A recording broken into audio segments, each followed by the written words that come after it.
Hello everybody, this is Robert Augustmeyer again, doing another walkthrough of Final Fantasy Ultra.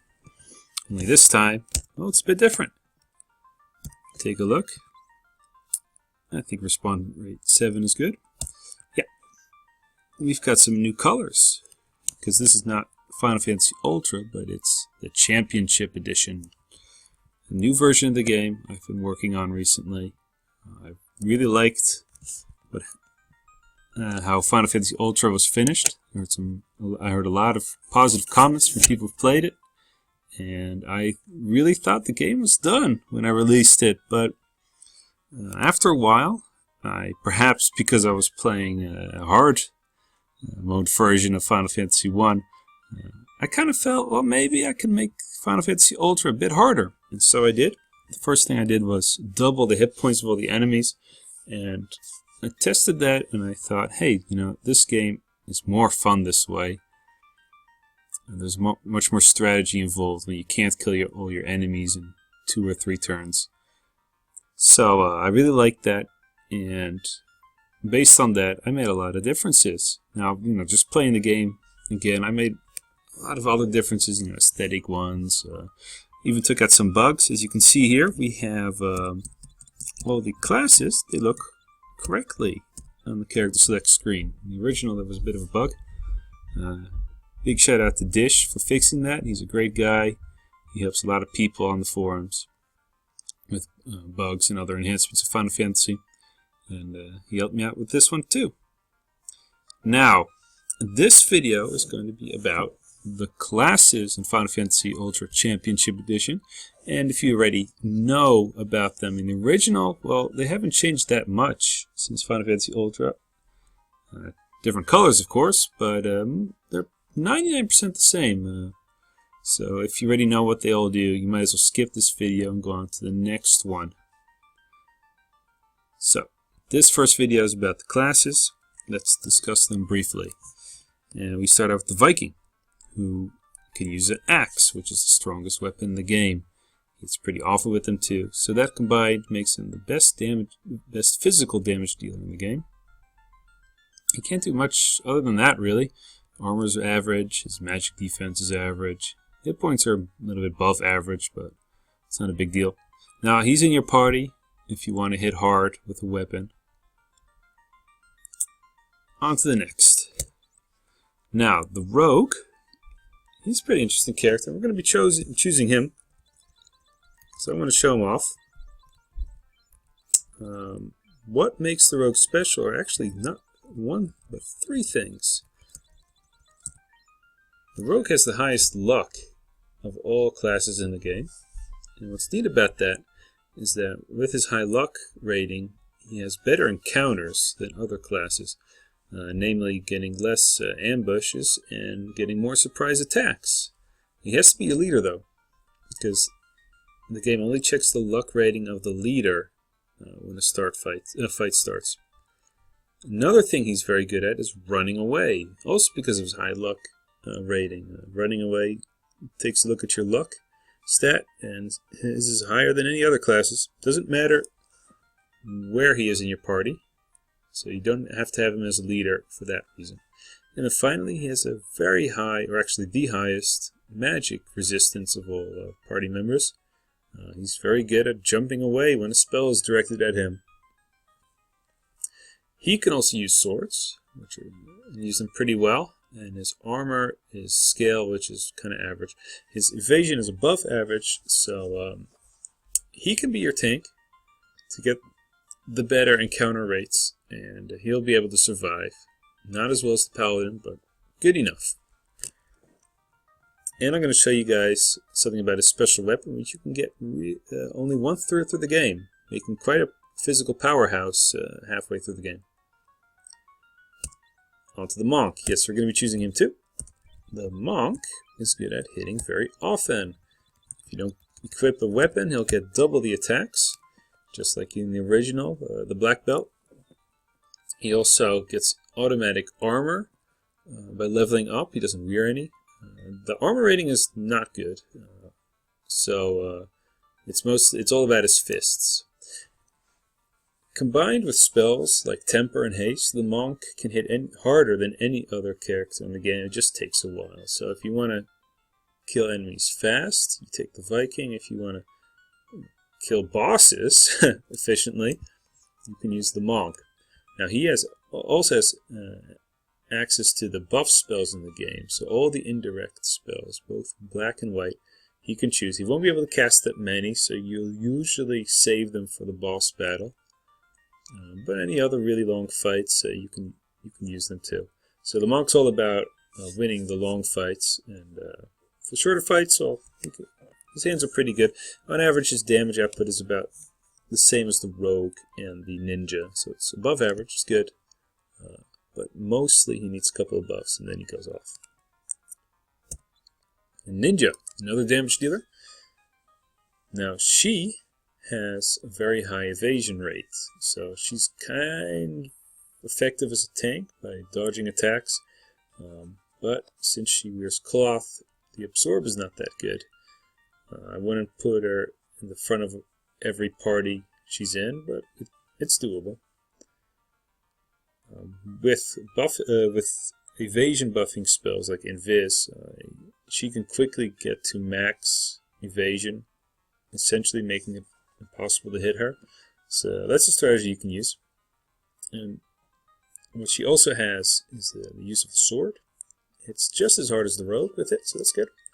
And she has black magic.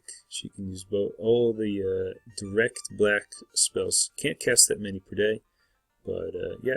She's good at hitting with a weapon and doing damage by spells and surviving a bit. So that's all good, but not for this party. I'm going to show somebody else, some other classes. The Cleric, the defensive powerhouse, can cast white spells, mostly the indirect ones. So she's all about buffing your party to last in the long run. She also has access to the healing spells. Well, not all heals, but to the cure spell, which only heals one party member. If you want a lot of healing, you're better off taking the priest. What the Cleric does have, what the priest doesn't, is the defensive spells, but also good armor. She can wear scale and shields, making her, well, third or fourth best tank in the game. You can lead a party with her. So, yeah, she's good for long fights because of her defensive buff spells, and she can take quite a hit herself. She can't hit very hard though. She uses a hammer, doesn't have a high attack rating. The hammer though is good against undead enemies, but don't expect too much because she doesn't hit that very often with them. Now the Warlock, we will be choosing her too. She is all about doing the black damage spells. She can cast a lot each day. She's access to them. Her armor is just scale armor. It's a bit, but it's not. You shouldn't make her a party leader. She uses a staff. She doesn't hit hard physically. No, it's just nuking your enemies, killing them before they kill you. And she's very good at that. Now we're off to the next. The Sage, which we will be choosing. The Sage has access to all the spells in the game and can cast quite a lot per day. Not as many as the Warlock or Priest or Cleric, but still plenty. The Sage cannot fight very well. He uses a staff and cloth armor, so he's just going to be casting spells until they're up. What's nice about the Sage is that having access to all the spells and also doing them quite effectively due to his high intelligence rating. He's great if your party doesn't have that many casters and you just need one person to do all the spells. Well, the Sage is your best choice then. This party does have a Warlock for black magic and the Monk for defensive spells, so when I choose the Sage soon enough, he's going to be mostly our healer. I bet a Priest would be a better choice if I really wanted to make the game easier, but I want to see what it's like. Have a Sage in a party like this, see if his healing is enough. And by the way, I've used the Priest in the last walkthrough, so I don't want to use him again. Now, the Fool can't do anything well.